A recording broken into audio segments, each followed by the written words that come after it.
الحمد لله رب العالمين الصلاة والسلام على رسوله الكريم وسيد المرسلين وعلى آله وأصحابه وذرياته وأهل بيته أجمعين۔ آج ہم ائمہ اربعہ کی زندگی کے متعلق مختصراً گفتگو کریں گے۔ ائمہ اربعہ سے مراد امام اعظم ابو حنیفہ رحمۃ اللہ علیہ، امام مالک رحمۃ اللہ علیہ، امام شافعی رحمۃ اللہ علیہ اور امام احمد بن حنبل رحمۃ اللہ علیہ ہیں۔ امام ابو حنیفہ رحمۃ اللہ علیہ کی ولادت سن 80 ہجری میں اور وفات سن 150 ہجری میں ہوئی۔ آپ کا نام نعمان بن ثابت اور کنیت ابو حنیفہ تھی۔ آپ تابعی تھے اور بہت مشہور عالم دین، محدث، فقیہ، عابد اور زاہد تھے۔ آپ اہل بیت سے بہت محبت کرتے تھے اور اس سلسلے میں آپ کو بڑی تکلیفیں بھی حکومت کی طرف سے اٹھانی پڑیں۔ ایک مرتبہ خلیفہ وقت منصور نے آپ سے کہا کہ آپ قاضی قضا بنیں۔ امام صاحب نے صاف انکار کر دیا اور کہا کہ میں اس کی قابلیت نہیں رکھتا۔ خلیفہ نے غصے میں آ کر کہا کہ تم جھوٹے ہو۔ امام صاحب نے کہا کہ اگر میں جھوٹا ہوں تو یہ دعویٰ ضرور سچا ہے کہ میں اس عہدے کے قابل نہیں، کیونکہ جھوٹا شخص قاضی مقرر نہیں ہو سکتا۔ لیکن خلیفہ پھر بھی نہ مانا اور قسم کھا کر کہا تم کو قبول کرنا ہوگا۔ امام صاحب نے قسم کھائی کہ ہرگز قبول نہیں کروں گا۔ اس جرأت اور بے باکی پر تمام دربار حیرت زدہ تھا۔ کسی نے غصے میں آ کر کہا، ابو حنیفہ تم امیر المؤمنین کے مقابلے میں قسم کھاتے ہو؟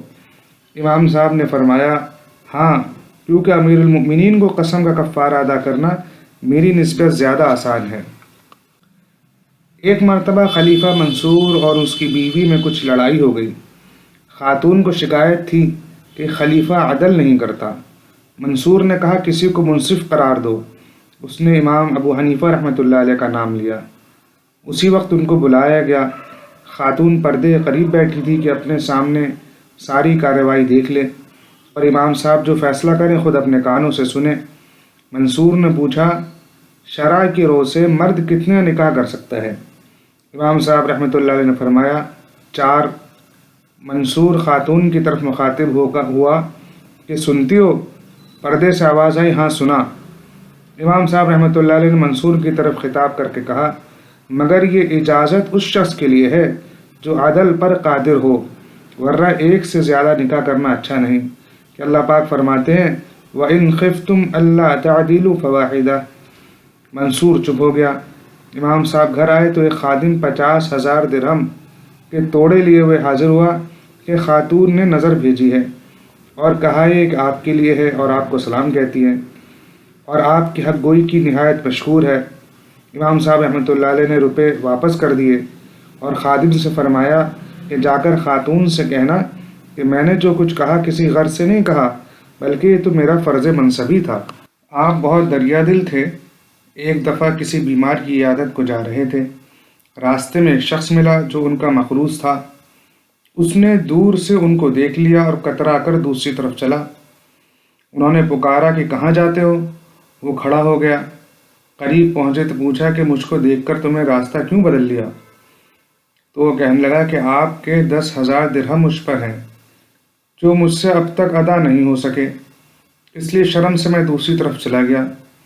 تو امام صاحب رحمۃ اللہ علیہ اس کی غیرت سے متعجب ہوئے اور فرمایا، چلو جاؤ، میں نے سارا قرض معاف کر دیا۔ امام صاحب رحمۃ اللہ علیہ نے پوری زندگی حق کا ساتھ دیا اور حق کے مقابلے میں کسی کی پرواہ نہیں کی، اسی لیے ان کو حکومت کی طرف سے جیل بھی بھیجا گیا اور اپنے آخری ایام زندگی کے انہوں نے جیل میں ہی گزارے اور وہیں انتقال فرمایا۔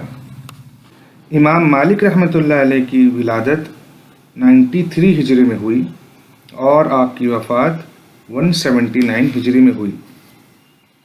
آپ کا نام مالک بن انس تھا اور آپ کی کنیت عبداللہ تھی۔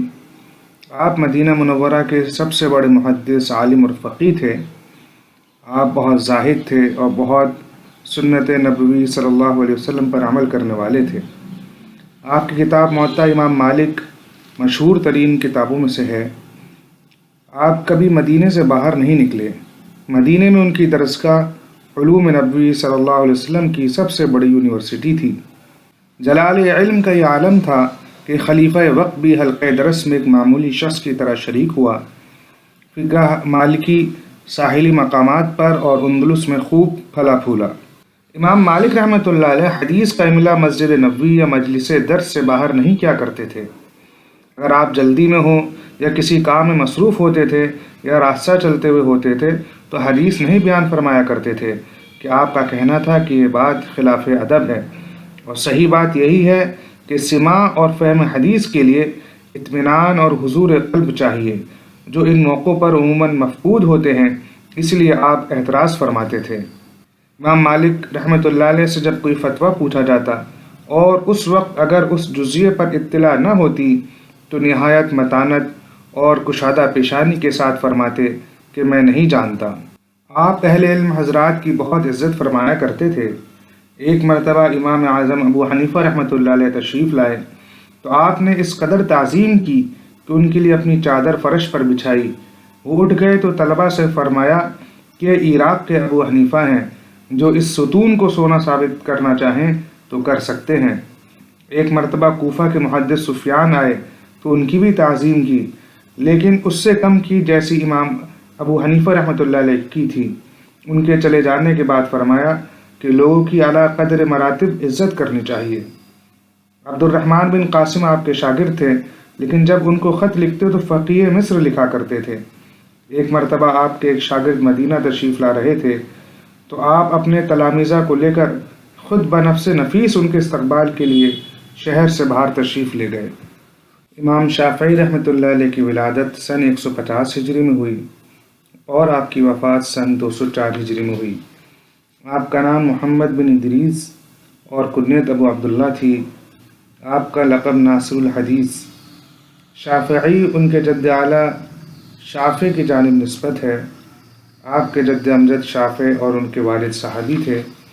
آپ نے 7 سال کی عمر میں قرآن حفظ کر لیا تھا۔ امام شافعی رحمۃ اللہ علیہ امام مالک رحمۃ اللہ علیہ کے شاگردوں میں سے ہیں۔ چنانچہ امام محمد بن جریر طبری سے روایت ہے کہ جب امام شافعی رحمۃ اللہ علیہ مدینہ منورہ میں تکمیل علوم کر چکے تو واپسی سے پہلے ایک دن آپ امام مالک رحمۃ اللہ علیہ کے حلقہ درس میں شریک تھے۔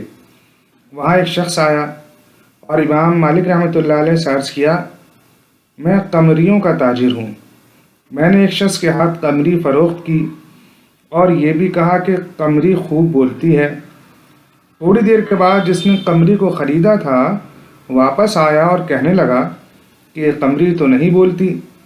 اس دوران میں میری اور اس کی بحث شروع ہو گئی۔ دوران بحث میری زبان سے جملہ نکل گیا کہ میری قمری کبھی خاموش نہیں رہتی، اگر رہے تو میری بیوی کو طلاق ہے۔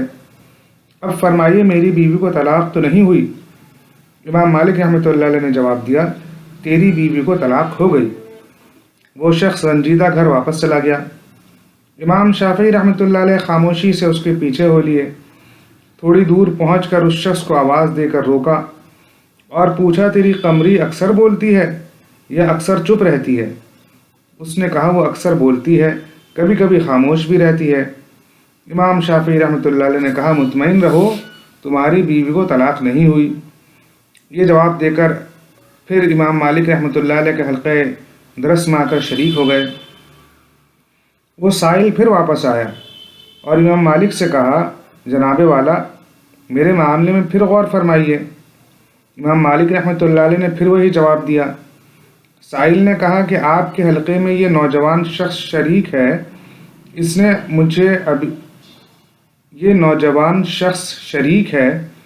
نے ابھی مجھے مطمئن کر دیا کہ طلاق نہیں ہوئی۔